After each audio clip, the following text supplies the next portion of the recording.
নমস্কার, ময়দান স্পোর্টসে আপনাদের সকলকে আরো একবার স্বাগত। মোহনবাগানের নির্বাচন নিয়ে এখন সরগরম ময়দান। এই সব খবর জেনে নিতে আমরা চোখ রাখবো ফুটবলের লড়াইয়ে।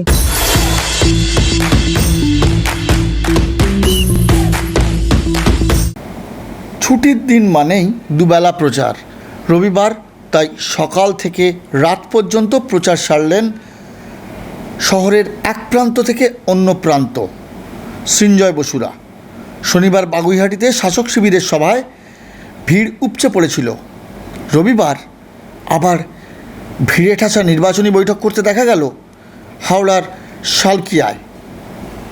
রবিবাসরীয় প্রচারে দেখা যায়নি টুটু বসুকে, তবে মদন দত্তের উদ্যোগে এই সভায় প্রথম সৃঞ্জয়ের হয়ে ভ্যাট ধরতে দেখা গেল বাংলার প্রাক্তন ক্রিকেটার সৌরাশিস লাহিড়ীকে। উত্তর হাওড়া মোহনবাগান সভ্য ও সমর্থকদের ডাকে কেন সৃঞ্জয়ের প্রচারে সৌরাশিস, কি বললেন তিনি?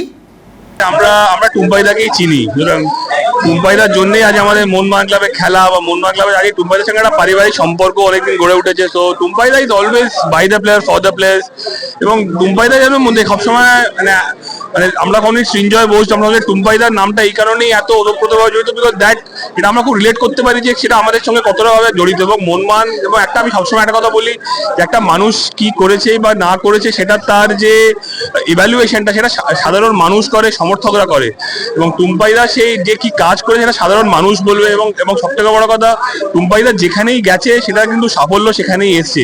আজকে টুম্পাইদা এইমাত্র নিজেই বললো যে ভবানীপুর ক্লাব সম্বন্ধে, আজকে হয়তো অনেকেই জানেন না, আজকে ময়দানে ভবানীপুর ক্লাব ক্রিকেটের 1 নম্বর ক্লাব।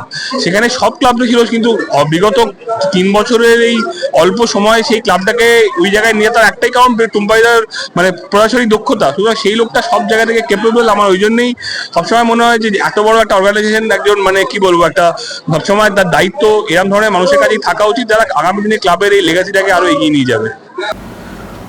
মোহনবাগান রক্তটা জন্ম থেকে আছে রক্তে, আর ভবানীপুর ক্লাবটা কেনা, তাই সবসময় আগে মোহনবাগান।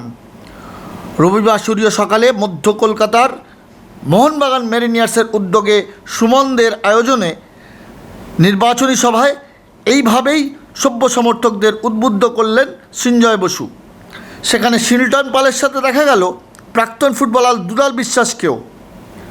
শাসক শিবির গত 3 বছর সাফল্যকে নির্বাচনের হাতিয়ার করলেও বিপক্ষ শিবিরের সচিব পদপ্রার্থী সৃঞ্জয় বসু অবশ্য কোনো তুলনায় যেতে রাজি নন।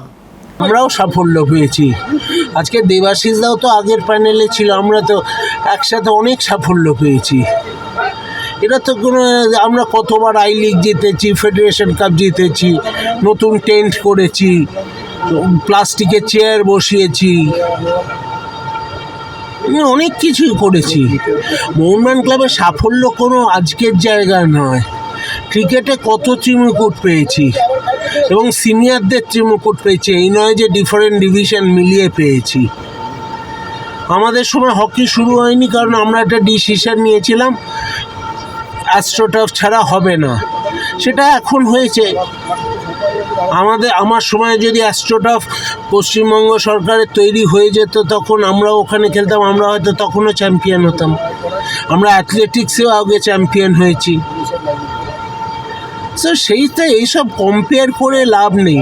মোহনবাগান ক্লাবের সাফল্য আগেও এসেছে, আগামী দিনেও আসবে, আজকেও আসবে। তো এটাই কোনো এই সাফল্যকে বেচা কেনার ব্যাপার করে লাভ নেই। আমাদের মিটিং নিয়ে আমাদের বক্তব্য, আমাদের যেখানেই যাচ্ছি অনেক মেম্বারদের সাড়া পাচ্ছি, তো সেটা নিয়ে আমাদের কথা। বাগুইহাটিতে দাঁড়িয়ে বাগান সচিব দেবাশিস দত্ত বলেছিলেন, ভুল বুঝতে পেরে অনেকেই আবার তাদের দিকে ফিরছেন। পাল্টা জবাবে কি বলছেন সৃঞ্জয়? না, সে তো ওদের কমিটির প্রচুর লোক আজকে ভুল বুঝেছিল ওদেরকে বলে আমার এখানে এসেছে। আর এরা তো যারা দুজন গেছে তারা তো দুজন রাজনীতির ব্যক্তি বলতে পারেন। তো তারা হয়তো জানে তাদের রাজনীতিতে কি কম্পালশন, তাই কোথায় গেছে। মোহনবাগানি হিসেবে তো আর যায়নি। মঙ্গলবার আবার নির্বাচনী প্রচারে নৈহাটি যাচ্ছেন সৃঞ্জয় বসুরা। যেভাবে সভ্য সমর্থকরা সাড়া দিয়ে সভায় এগিয়ে আসছেন, তাতে পিছনে ফিরে আর তাকাতে রাজি নয় বাগানের বিরোধী শিবির।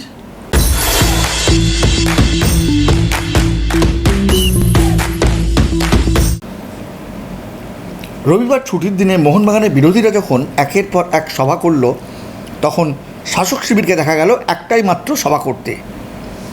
সভ্য সদস্যদের সঙ্গে সংযোগ করতে রবিবার সন্ধ্যায় সল্টলেকের CKCL ব্লকে প্রচার সারলেন দেবাশিস দত্তরা। তবে বিপক্ষ শিবিরের সভায় ভিড় হওয়া নিয়ে খোঁচাও মারলেন বাগান সচিব। আমরা সাপোর্টার, অনিন্দ, নচিকেতা এগুলোর মধ্যে আমরা নেই। আমরা মেম্বারদের কাছে পৌঁছচ্ছি। কালকে আমাদের বাগুইয়াটিতে 250 মেম্বার ছিল, প্রায় 500-এর উপরে লোক ছিল, 250 মেম্বার ছিল। আজকে আমার এখানে 55 জন মেম্বার, যেখানে যেরকম মেম্বার শুধু মেম্বারদের সঙ্গে আমরা আলোচনা করি।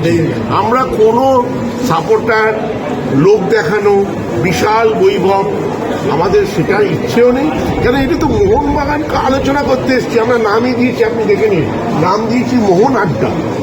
মোহন আড্ডাতে গল্প করতে এসছি। এখানে তো গান শুনতে, এনারা যারা এসছেন তারা কি গান শুনতে এসছেন? তারা তো সচিব এবং অন্য কর্মসমিতির মেম্বারদের সঙ্গে গল্প করতে এসছেন, তাদের বক্তব্য জানাতে এসছেন। তো সেই জন্য এখানে ওটা হয় না।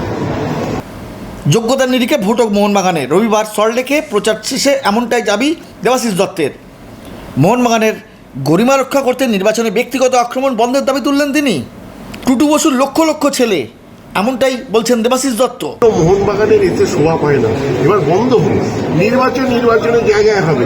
মোহনবাগান মেম্বাররা ভোট দেবে, তারা ঠিক ভোট দেবে। নিজেদের কাজের ক্ষমতা, কর্মক্ষমতা, কি করতে পারো, কি করতে পারি না, ও আমাকে এই করেছে, ও আমাকে ব্যক্তিগত আক্রমণের জায়গাটা মোহনবাগান ক্লাব নয়।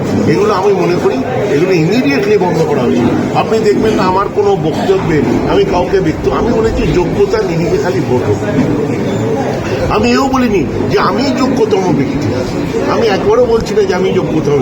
সদস্যরা ঠিক করবে কে যোগ্য কে অযোগ্য, বা কে দুজনেই যোগ্য। আমি কখনোই বলবো না যে অযোগ্য।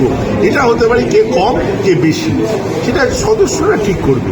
সেখানে আমি কাউকে অসম্মান করতে চাই না। টুটুদাকে তো নয়, টুটুদা আমার পিতৃতুল্য, আমাদের মোহনবাগান ক্লাবের অভিভাবক। টুটুদা কেন বলছে আমার 1 ছেলে, 2 ছেলে, 3 ছেলে? টুটুদার লক্ষ লক্ষ ছেলে। যত মোহনবাগানের সদস্য সমর্থক আমাকে স্বীকার করুক আর না স্বীকার করুক, মোহনবাগান যেহেতু করি সে তো আমরা সবাই টুটুদার কাছে ছেলের মতো।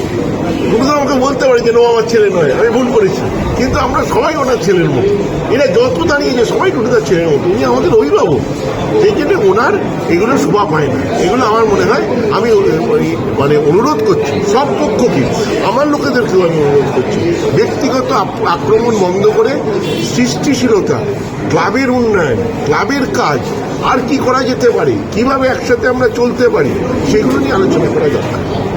মোহনবাগান নির্বাচন ঘিরে যে ছুটির দিনে 2 শিবিরে চর্চা যে জমে উঠেছিল তা বলার অপেক্ষা রাখে না। ভিডিও ভাগে লাইক করুন, শেয়ার করুন, আপনাদের মতামত কমেন্ট করে জানান, চ্যানেলকে সাবস্ক্রাইব করুন এবং পাশে থাকা বেল আইকনটিকে প্রেস করে দিন। দেখা হবে আবার পরবর্তী ভিডিওয়।